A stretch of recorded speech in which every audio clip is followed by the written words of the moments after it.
احتمالاً از یک سری روش برای بهبود عملکرد ذهن خود باخبرید. به عنوان مثال میتونید برای بهره‌وری بهتر از مغزتون ورزش کنید. غذای مقوی بخورید، با غلبه بر بیخوابی خواب کافی داشته باشید یا با یادگیری یک زبان خارجی جدید ذهن خودتون رو به چالش بکشید.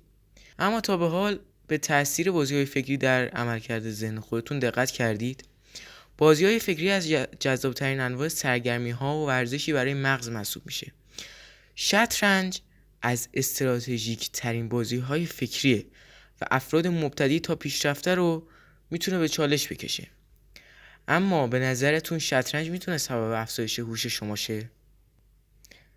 سلام، خوش اومدین به چنل امین چس. من تو این چنل ویدیوهای آموزشی در مورد شطرنج میذارم. خب، میخوایم ببینیم فواید شطرنج چیه؟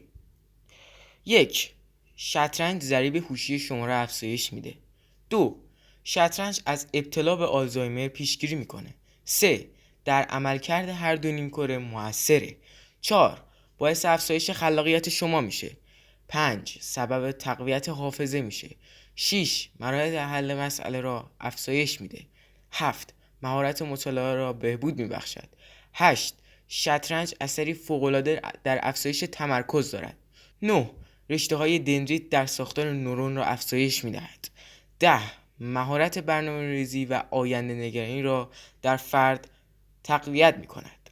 حالا بعد شنیدن این 10 تا مزیت شطرنج میخوام بدونم که آیا شطرنج انسانو باهوش‌تر میکنه یا نه؟ توی کامنت ها برام بنویسید. ممنونم که تا آخرین ویدیو تماشا کردین. تا ویدیو بعدی، بدرود.